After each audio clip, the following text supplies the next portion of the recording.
yung pondo na ipinagkatiwala sa'yo ay na-misuse or hindi ka naman kailangang may ganung pondo noong 2022.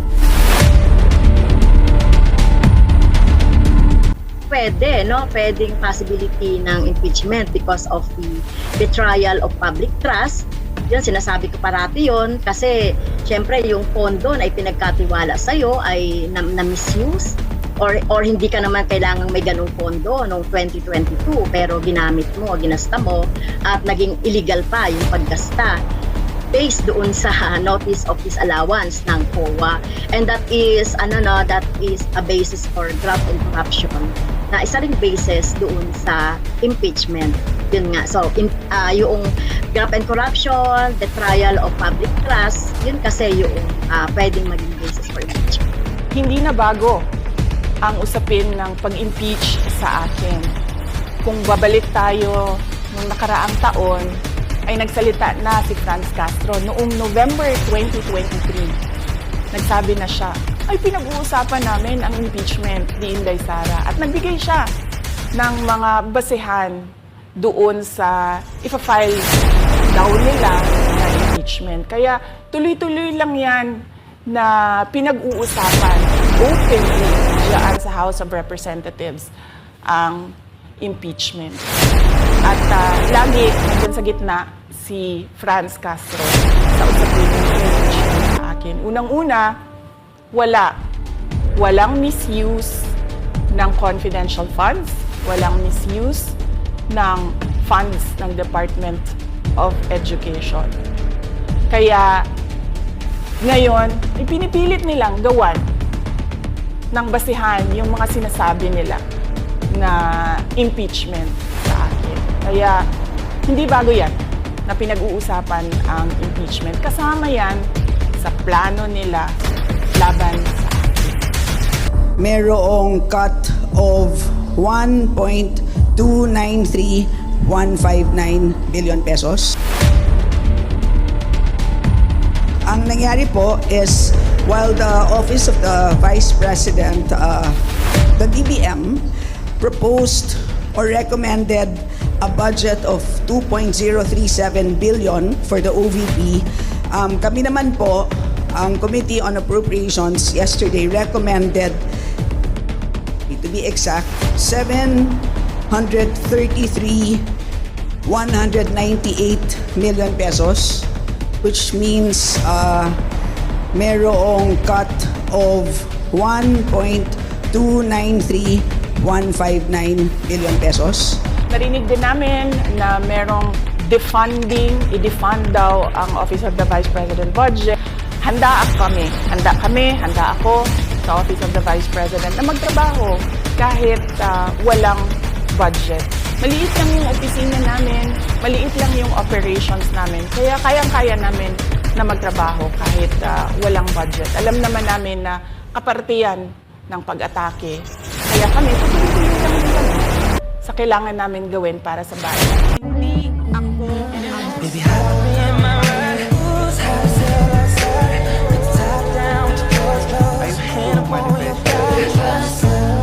The Committee on Good Government and Public Accountability determine whether there is misfeasance, malfeasance, or nonfeasance at kung may mga paglabag ang mga kawani ng naturang ahensya sa kanilang mga tungkulin bilang mga kawani.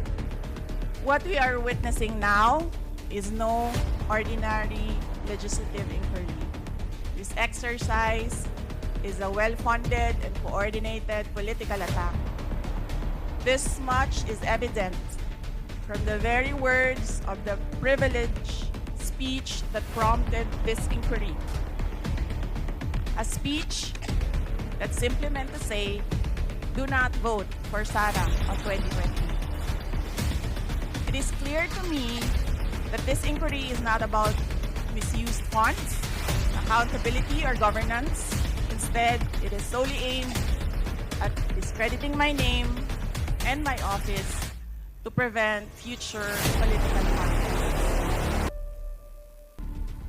I have publicly stated my reasons as to why I've chosen not to defend the OVP's budget proposal for 2025. I have narrated the issues I encountered in previous years, which can easily be confirmed by looking at the NEP, the GAB, and the GAA for fiscal years 2023 and 2024. Further, I have even shared the drama that transpired last year regarding the confidential funds. Hence, just as we have done last year, we again leave the 2025 OVP budget to the pleasure of Congressman Martin Romualdez. I am not asking for any special treatment, nor am I asking you to uphold any tradition. There is no disrespect. All I am saying is that you have the complete freedom to do whatever you wish with the OVP budget. If you feel that all the documentary submissions are not enough, then by all means, huwag kayo magbigay ng budget. Sa totoo lang, hindi naman ang budget ang punteriya ninyo. Dahil napakadali naman magtanggal ng budget.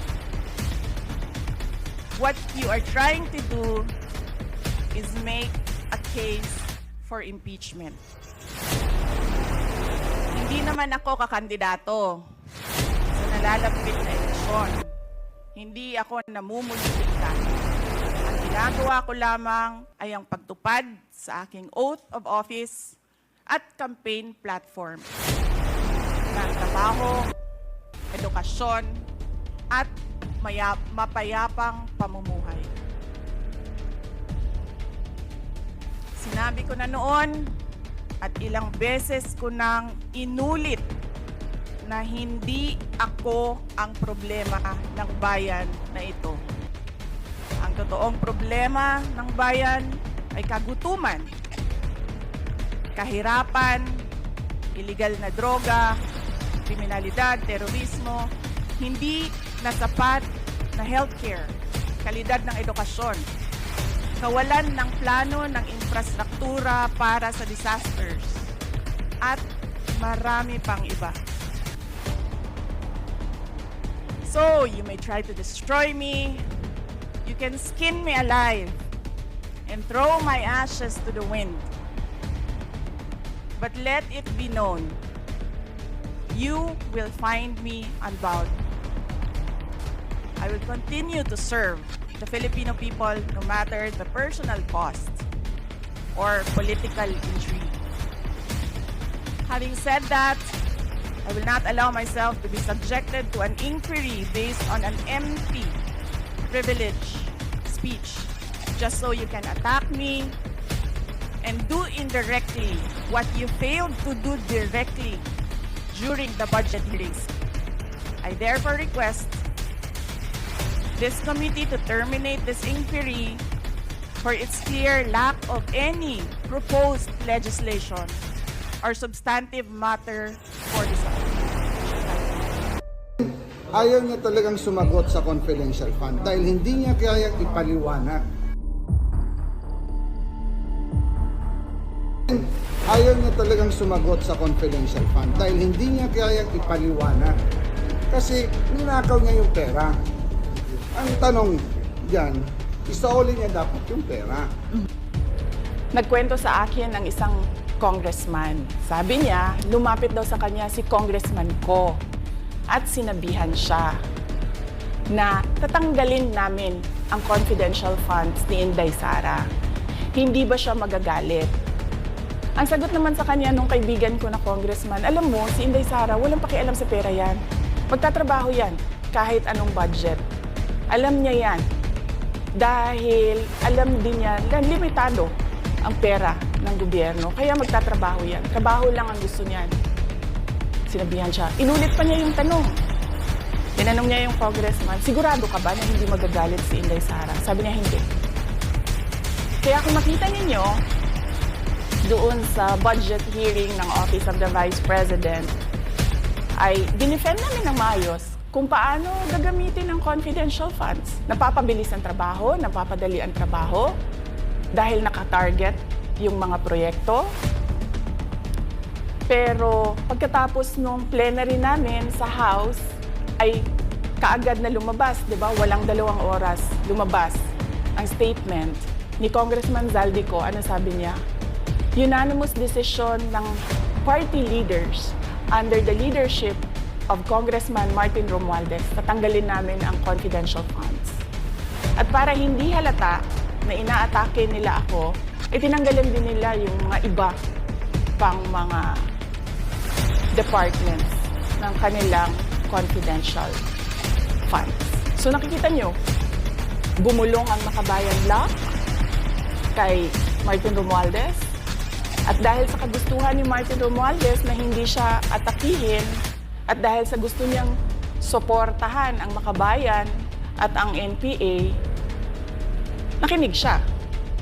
At ang ginawa niya, tanggalin yung budget. Alam na nila kung anong gagawin nila bago pa kami pumunta sa plenary ng House. Hindi ko alam yon. Kasi nasabihan na lang ako nung kaibigan kong congressman pagkatapos na. Nung nakita ko na nagsabi si Zaldico, tanggalin niya ang confidential funds ng Office of the Vice President. So doon ko na lang naintindihan na aatake sila gamit ang confidential funds. Dahil sumunod nun, October, ay merong dated na October na audit memorandum ang Commission on Audit. Tapos meron silang October 3 na audit memorandum ang Commission on Audit. So sunod-sunod yun, makita mo. Naglabas ng press release ang Makabayan, nag-defend kami ng budget namin, nagsalita si Zaldico, lumabas ang mga AOM ng COA, September, October. Kaya yan din yung rason. Nung nakita na namin at na-confirm namin doon sa audit memorandum ng COA na ito na yon, confirmation ng pag-atake. Kasi hindi pa kami confirmed doon sa unang tanggalin namin yung confidential funds sa OVP. Ang confirmation namin noong nagbo-budget hearing sila at doon sa budget hearing, tinatanong nila, may AOM na ba? May AOM na ba? Nakita namin lumabas na. Yun yung confirmation namin na ito yung pag-atake. Kaya nung fourth quarter ng 2023, hindi na ginamit ng Office of the Vice President at ng Department of Education ang confidential funds.